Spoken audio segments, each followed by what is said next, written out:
On this episode of the Talent Cast, I make a wildly outlandish, crazy claim, and then I try in vain to back it up. Wait, hold on. That's every episode. We'll be right back.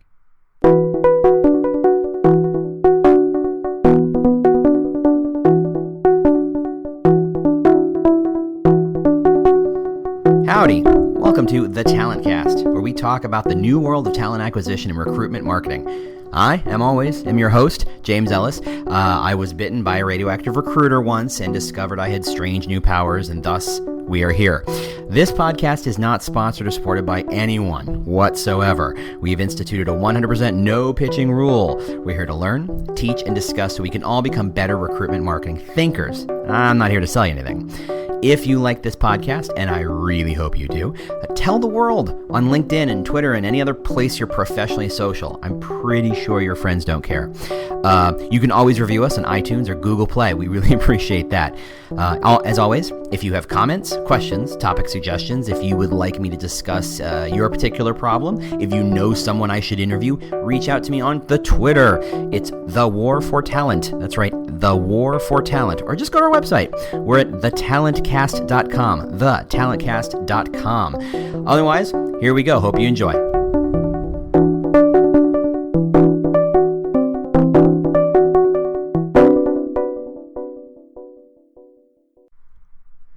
Hey, how you doing? James Ellis here. So glad you could join us. HR hates recruitment marketing. First off, I'm going to put like all sorts of kind of like asterisks on this statement. First off, this isn't about anybody impersonal, anyone individual. If I know you and you're in HR, this isn't about you at all. I'm here to kind of put together an idea, and this seemed like to be the most interesting kind of way of framing the idea. What idea is that? Okay, well, let's take a couple steps back. What? James taking a couple steps back? Yeah, that's what he does. He likes to take a couple steps back. He likes to use a metaphor. He likes to evolve the funnel. That's what he does. And occasionally, apparently, talks in the third person. So that's new. I should see my doctor about that. Anywho, let's take a couple steps back. In the marketing world, there's this idea, and I think it should be more widely held, frankly, but it is 100,000% true. And that is the most rare thing, the most coveted thing, the hardest thing to get a hold of is not money. It's not time. It's not eyeballs. It's not viral messaging. It's attention. It's attention. And marketing has always been driven by attention. Now, the thing is, for a very, very, very, very, very long time, when it was about billboards and TV commercials and radio jingles, attention wasn't really what you had to do. I mean, you were there, you had your 30-second spot, you had your 200 square feet of sky that you were yours, and you just had to put your message out. Now, what happened, of course, is that as people got better, as marketers got better, what they focused on was getting your attention, because they knew the best product in the world, the best idea in the world, the best message in the world meant exactly squat if you didn't pay attention. Thus, we have the Energizer Bunny. Energizer Bunny, okay, sure, it's just a thing to grab attention. Remember the original commercials that would start with a different commercial, like a shaving commercial, and suddenly the Energizer Bunny would come barreling through and going, and it would just do a very different series of commercials. The idea was to get your attention, to break the frame, to try something different, anything to get your attention so that you could remember whether this brand of batteries was Rayovac, Duracell, or Energizer. That's what it was. The game was about attention. Once marketers had your attention, then a whole other slew of, tricks and techniques got applied. But in the end, it started with your attention. You don't get attention, and here's where things get interesting.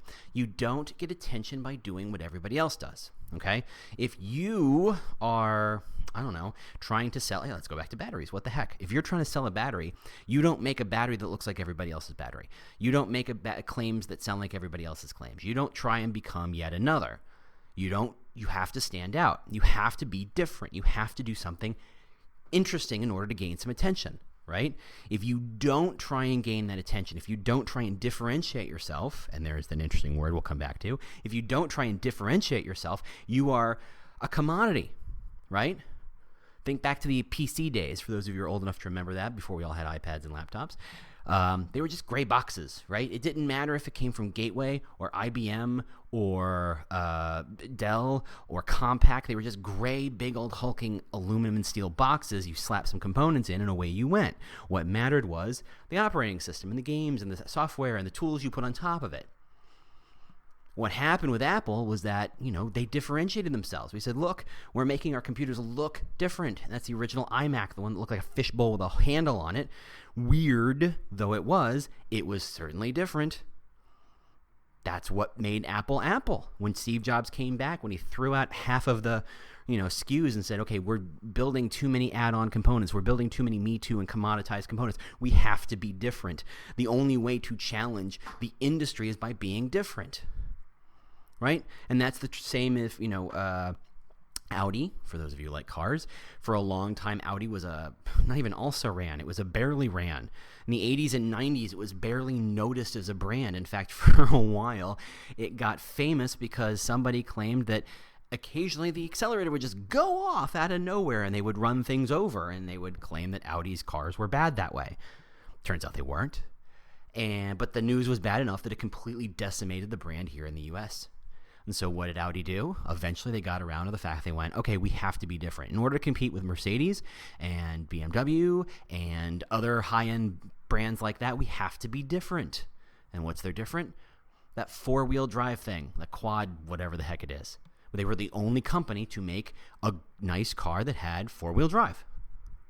And it was enough of a differentiator to kind of put a foothold into the space. And it turns out all of their cars now, four-wheel drive. It's what makes Audi an Audi. Now, of course, now you can't turn around in most major cities without hitting an Audi. That's how that works. You have to differentiate. The differentiation allows you to plant your flag a little bit and say, this is my space. This is who I am. It allows you to put a message that gains attention. If Audi said, look, we are the fourth largest German car company, who cares? If we say, oh yeah, Mercedes did X and Y and BMW did Z and A, and we said, we did too, 2 years later. No one wants to be a Me Too. No one wants to be a commodity. No one wants to be that. If you want to be a good marketer, that is, if you want your product to succeed, and all good products need marketing. I don't care what Steve Jobs says about marketing being a tax. I think he said it about advertising, but that marketing was a tax on bad products. Was it Steve Jobs or Google? I can't remember. Anyway, it doesn't matter. But the idea is that you have to differentiate. You have to gain attention. Now, you don't need to advertise this difference. That's just how the old world used to work. Think back, 10 years ago? 12 years ago. Wow, it's a long time. Gmail announced on April 1st, April Fool's Day here, which was weird, strange choice. But they offered free email at a time with a huge amount of space. At the time it was a couple of gigs. At a time when Hotmail and the like were offering you megs of space. It was a huge amount of space. At the time it felt like an almost infinite amount of space. Now, why did a lot of people flock to Gmail? Well, because it was different. They differentiated by saying, look, not only is it faster than Yahoo and AOL and those other properties and Hotmail, it is bigger. You have a lot more space. Not a little more space, but a significant difference in terms of space. It wasn't double. It was like 40 times the space. It was an insane number. And there's even a little ticker at the bottom that says, hey, every day we add a little more space. And it actually ticked up every day. You got a little more available space in your Gmail drive. And then, of course, Gmail beget Google Docs, which beget Google Drive, et cetera, et cetera. But the only way to succeed is by being different, by gaining the attention of people, by being so significantly different that they pay attention to it. The game for marketers is not about how many advertising units you can drive. It's not about having a clever catchphrase. It's about how in the heck do you get somebody's attention in a world where everybody's so insanely busy that I'm stunned anyone listens to this stupid podcast, right? This is 30 to 45 minutes of me. How in the hell did I get your attention? Well, I have to be different. I have to be, if not smart, then certainly funny. I have to be different from other HR and employer brand or a recruitment marketing employer brand kind of podcast. That's how I have to differentiate myself. I refuse to be yet another podcast. I refuse. Everybody does interviews. I will do it a different way. I will not be a commodity. I will differentiate wherever I can. Okay, so what in the world does that mean at all for you? Why do you care? Why does this matter? Why did I just drive 8 minutes to get to this particular spot? Well, The fight is about attention. And if the way you get attention, excuse me, and to some extent you could say it's not the war for talent, it's the war for attention. And I think that is actually fair. And Tom Peters in his fight against war-based metaphors notwithstanding. And I'm sorry, Tom, but there it is. If it's a war for attention and you have to differentiate yourself to gain any kind of attention, why are we talking about this? Well, I'm going to put a pin in that. I'm going to come back in another direction. I'm going to talk about HR. Now, as I started with, this isn't an attack on HR. This isn't a personal thing on HR. I know lots of HR people. I like lots of HR people. I've met good. I've met bad. It doesn't matter. They're HR people are not the kind of people. The joke I like to make is that no one gets into HR because they like the fast-paced nature of change. People love HR. People are good at HR because they're in love with rules. Now, I don't mean that pejoratively because I swear to you, and this is going to sound like a joke, but that's my wife. My wife loves rules. She likes to make rules, and then she likes to follow her rules. Rules are there for a reason. You make smart rules because you need to have rules. You need to have structure. You need to have a process in place. And if it's done well, it saves you time, energy, thought, cognitive load, all that stuff. Rules are good. Now me, as you can guess, there are very few rules I haven't been interested in at least trying to break. How does this marriage work? That's a whole separate podcast. Anyway, but it's true. HR loves rules. Look, you don't believe me? Go look at your employee handbook. Go look at the tome of a binder of your employee handbook. And every single one of those lines should have somebody's name written next to them. The person who did something stupid that now you had to write a rule for to say, yeah, that's the Bob rule. That's the Jane rule. Yeah, you can't come in drunk. That's the Suzanne rule. So if there's someone named Suzanne, I'm sorry. I don't know why I can't pick up that name. You have to wear clothes every day at work. That's the Bob rule. Oh, Bob. Those are rules. Those rules, that we had to make and we put in place because we had to put rules in place and we add to them. And there are some rules that we put in place and we kind of let them be, and they sit there for a very, very long time. They become kind of legacy rules or even vestigial rules where they linger and maybe you don't even remember why you have them. How many of you have employee handbooks that reference what you're allowed to do on a fax machine? Right? Remember the days when email first came out and we had to kind of have rules about how you used email? Do you remember when Facebook came out and we suddenly all were on Facebook and HR had to have a conversation about, do we have a rule about social media at the workplace? Some of you had that conversation. Some were you involved in those conversations. HR loves rules. HR loves rules. And the thing about building rules for other people is that you kind of have to focus on the middle, right? If you have a room full of Nobel-winning geniuses, you make the rule assuming the room is always going to be filled with Nobel-winning geniuses. You make a rule for the average of the room. If your company is like every other company, you got some smart people and some not so smart people and plenty of people in the middle, because that's life. You make the rule for the middle.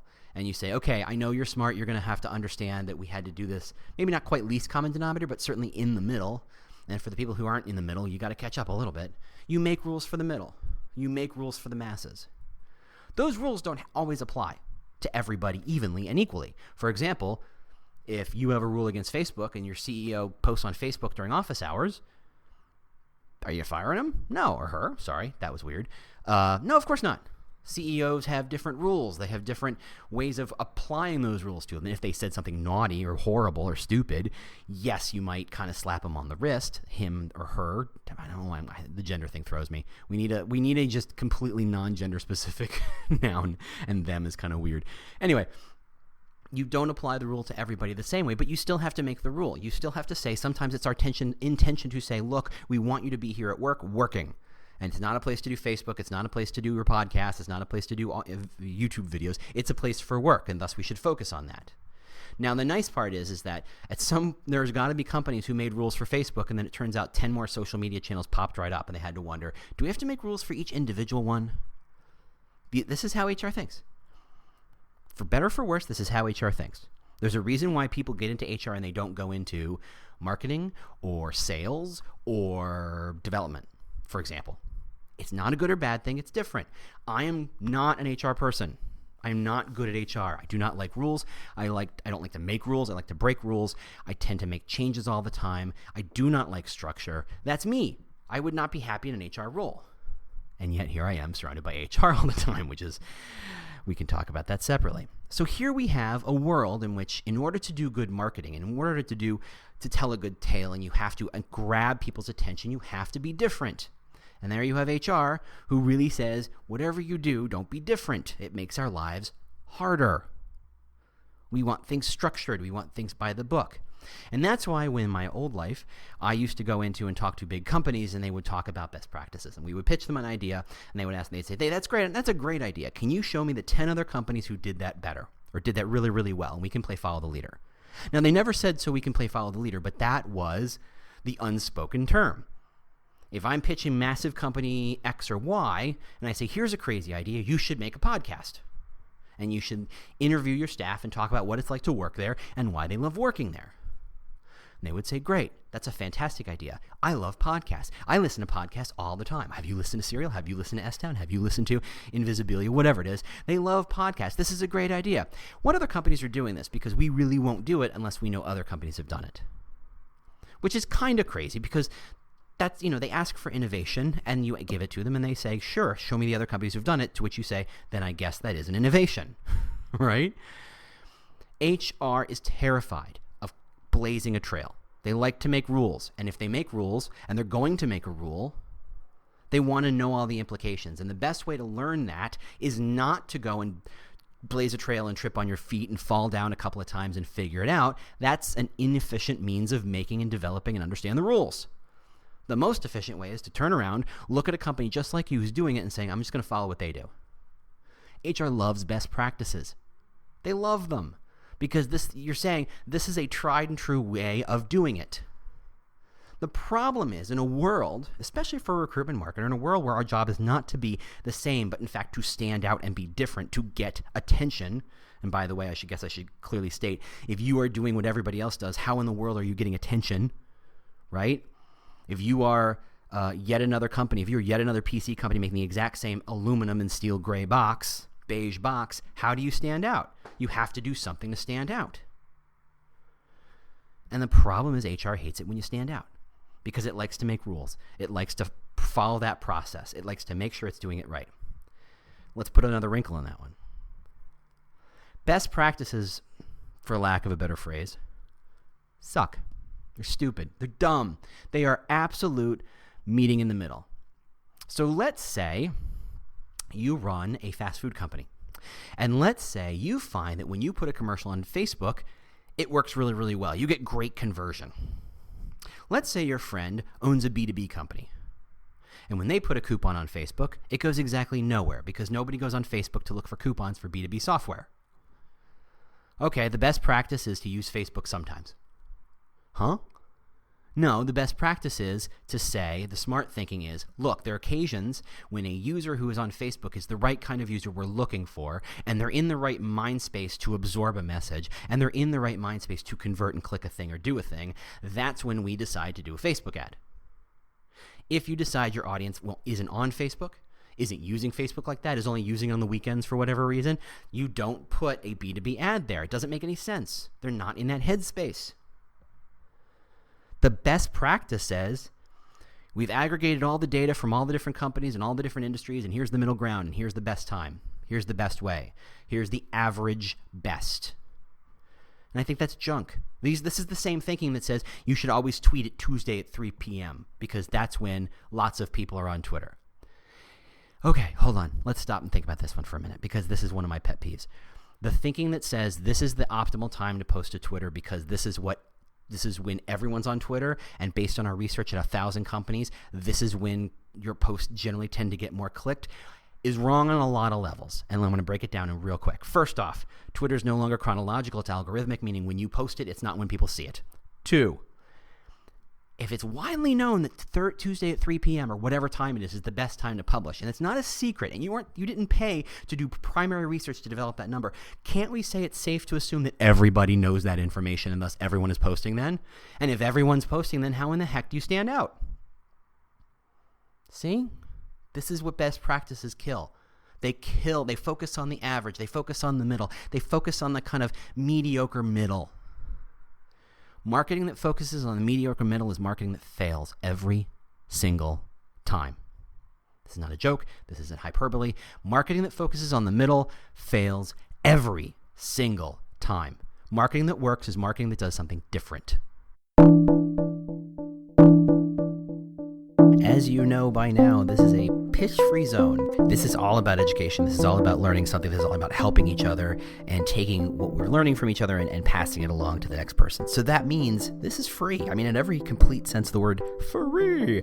What I'm going to ask, though, instead of a credit card number, is that you simply share this and that you review this on iTunes or Google Play. That's the thing that gets this in front of as many people as possible. I'm doing this because I love doing it, but frankly, the more people listen to it, the more I love doing it. Go to iTunes. It takes a couple of seconds to just simply throw a couple of star review on that one and maybe say something nice or not. Complain, feel free. I don't care. But the more reviews we get, the better off the show ends up being. So that's all I'm asking for. Otherwise, have a great rest of the podcast. Here we go back to the show.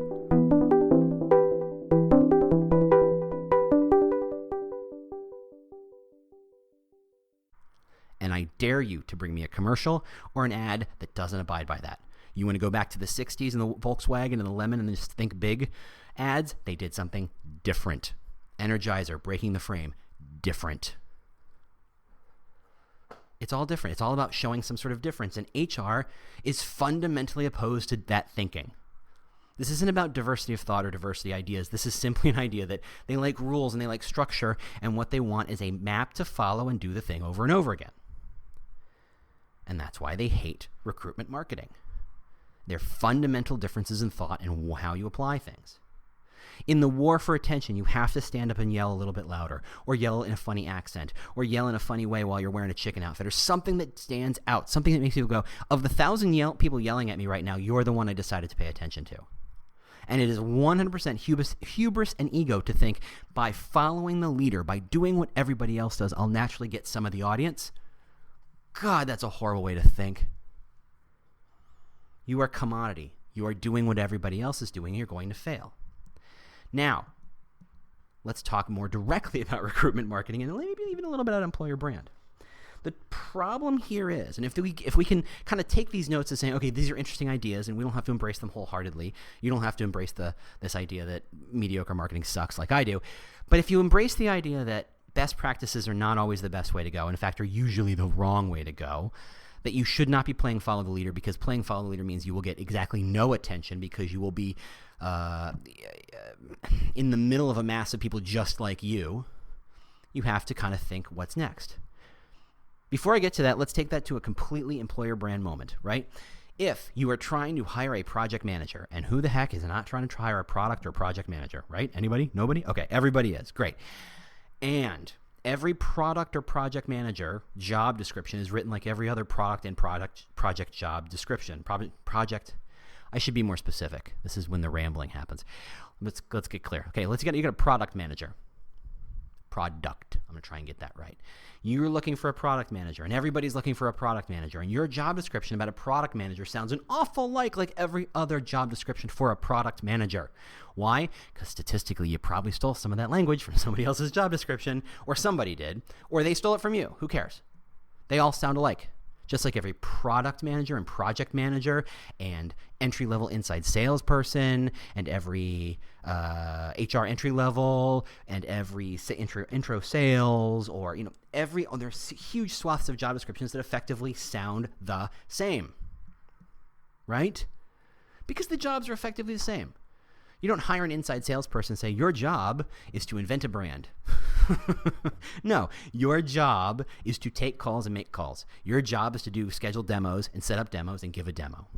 Your job is to encourage people who kind of raise their hand and say, I'm kind of vaguely sort of interested in this idea, and get them to the next step in the funnel. Next. That's the job. Sometimes you might use the phone. Sometimes you might use email. Sometimes you might swing out to their office if that's the kind of space you're in. But in the way, the job's the same. Project manager, same way. Manage all the nitty-gritty details of getting from A to Z. Product manager, same thing. You know what the job is. The job, whether you work at Google or Facebook or any other or a small company or a startup, the job is effectively the same. And if your job description sounds like everybody else's job description, meaning you're following best practices, meaning you're following the HR rules, guess what? You are a commodity. And I do not mean that nicely. I mean that as pejoratively as I can. Being a commodity sucks. You are undifferentiated, undifferent, uninteresting. You have no attention. You cannot get attention. You are doomed to fail. You are doomed to hire below 50 percentile candidates, because anybody who's any good knows how to differentiate themselves, and any company who's any good knows how to differentiate themselves. Go look at the JT O'Donnells and the people who help people get jobs. It's all about, you have to establish your own personal brand. All that stuff is about establishing your personal brand. We are asking everybody who applies to make themselves a little different so that we can do a better job understanding the difference between them and 100 other people who applied for that job. Well, physician, heal thyself. Turn it around. You have to differentiate yourself and your jobs relative to everybody else. That product manager, the one where you get 100 resumes, guess what? They are applying at 100 different places, and they couldn't tell you the difference between any single one of them, I bet. Most of them. 90% of them are exactly the same. They're a crapshoot. You pick them. Dealer's choice. Who cares? You know, there are big companies who they know because they have some sort of connection with them, or they're very well known in the space, and the rest, couldn't tell you. But they're paying, and I need a job. I'd love to be in love with their mission. And maybe once I get in there, I do a little research, and I can focus instead of having to blindly throw my resume at 100 virtually identical job descriptions, then I'll figure it out. Man, that sucks. For both sides, for everybody involved, for you and for them, for everybody. And it doesn't have to be that way. Now, if you want to get into a full-fledged discussion of employer brand and how that's important, there's plenty of other podcasts on this podcast if you want to listen to it. But really, we're talking about differentiation. We're talking about you have to stand out for something. Anything. You want to stand out for having the best maternity benefits in the world? Fantastic. You want to stand out for pushing people harder than they've ever pushed themselves before? Go for it. You want to stand for saving the world's turkeys? I don't know. Go for it. Stand for something. Be different. You have to be. You have to be. You have to be different. Otherwise, and again, depending on whose number you look at, there's 18 to 25 million companies in the U.S. alone. How do you stand out? You don't do it by playing follow the leader. You don't do it by abiding by best practices. You don't do it by copying job descriptions. You don't do it by waiting for everybody else to decide to get into channel X or message Y and then do it. You have to be different. And you can be different on a million different levels. You just have to pick one to be different about and mean it and be authentic about your difference there. That difference can be good, a difference can be bad. It's all in how you frame it. Again, I'm going to reference SpaceX because I think it's a great example. This is a company that effectively tells you as you're walking in the door, as you're submitting your resume, we're going to beat you with a stick. Working here is going to be the hardest job you've ever had. You will have long hours. You will work harder. You will be pushed to as far as you think you've been pushed before, and then a little bit more. And if you go home and you crack and you cry or you just kind of collapse or you get drunk or whatever it is the thing you do to let off steam, that's fantastic. Come back. We're going to do it again tomorrow. That's their brand, if you can believe it. I mean, that's what they're sticking with. Because you know why? Because they're going to Mars. And you don't go to Mars the easy way. There's no way to get to Mars the easy way. You have to go the hard way. Here's a great one. Look at the Marines. Now, I'm not a big fan, but in general, their branding is amazing. We're going to work you beyond anything you've ever done before. We are going to push you and turn you into something you've never been before. That's standing for something. Wow. Agree or disagree, I don't care. That's standing for something. That's standing for some of the negative aspects of that job. They don't have to talk about how you're not getting a lot of money and all the unpleasant perks, and I hope you don't get hurt because, let's be fair, the healthcare system on that is not necessarily good. But it's about, we're going to push you more than anybody that can ever push you before. We're going to push you and see where your limits really are. Wow, that is a powerful brand. It doesn't have to be sunshine and daisies. It doesn't have to be we're the best place to work. By the way, there is no best place to work. You want to get into that? Okay, we'll get into that. There is no such thing as the best place to work, because the best place to work for you and the best place to work for me are inherently not the same place. Understand? I like challenge. I like breaking rules. I like doing things the hard way. I like pushing myself. You may not agree with all those things. Maybe some of those things are true, but not all of them. We're going to find different places where we fall in love. And that's fine. That's why you have to differentiate yourself. That's why being commodity isn't good enough. Because if you're a commodity and someone comes in of any caliber, of any quality, you are just yet another. And it sucks to be yet another. Ask yet another hierarchical organization, whatever. You know, that's what Yahoo stands for. Yet another hierarchical something organization. It was yet another web directory when it came out, and they made a joke about it. And now that's exactly what it is. It's just yet another search engine we don't pay attention to, and yet another directory we don't pay attention to, and yet another company that went bye-bye. Yet another. You want to be yet another? You want to be yet another, you keep doing what you're probably doing. You're fine, and you're going to not go very well, and there are people who are going to try and be something different who are going to eat you for lunch. Simple as that. You have to differentiate, because if you don't differentiate, on some level, you can't get their attention. If you can't get attention, you are a commodity. Just so we're clear, and when I say commodity, I don't mean gold. I mean pork belly. I mean coffee beans. I mean frozen orange juice, frozen concentrated orange juice. For those of you who are trading places fans, you're just yet another. You know, the commodity. When we talk about commodities, we say, okay, that ounce of gold and that ounce of gold are no different from each other. They're an ounce of gold, regardless of where it came from, regardless of how it's stamped, regardless of its provenance, regardless of any of that stuff. So long as it's actually a troy ounce of that level, that quality of gold, it is exactly like every other one of them. Same for coffee, same for pork belly, same for silver, same for tin or whatever. These are commodities. No one has brand name tin. There's no premium for paying for somebody else's tin. Tin is tin. It's bauxite. You ore it, you mine it, you crush it, you turn into tin. You turn into aluminum. Boom. You don't want to be that. You need to be different. The only way to win this game of recruitment is to win by getting their attention first. It all starts by getting their attention. And if you refuse to do what it takes to get their attention, you're kind of done. All right, I think I hit the notes I wanted to hit. Hey, 30 minutes, not bad. As per usual, thanks for listening. I can't believe it either.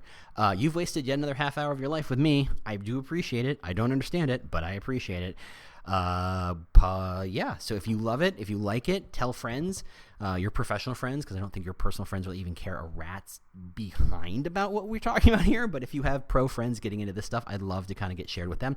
And I do appreciate the people who've rated and reviewed me on iTunes and Google Play. I do appreciate it. Keep it up. I can't say thank you enough for that stuff.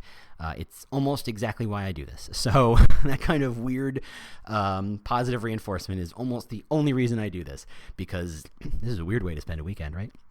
Okay. If you want to talk to me, at The War for Talent on Twitter or thetalentcast.com, find me. I'm on LinkedIn. You know how to find me. I do appreciate people who do come to me and ping me and say they liked a line. That really blows my mind. I don't get that. It's not modesty. It's not false modesty. I literally don't understand. The internet's an amazing world that you can do this and people actually listen and respond. So thank you for all of you who have. Keep it up and keep sharing. And I will talk to you next week. Bye. Do you love news about LinkedIn, Indeed, Google, and just about every other recruitment tech company out there? Hell yeah. I'm Chad. I'm Cheese. We're the Chad and Cheese Podcast. All the latest recruiting news and insights are on our show. Dripping in snark and attitude. Subscribe today wherever you listen to your podcasts. We out.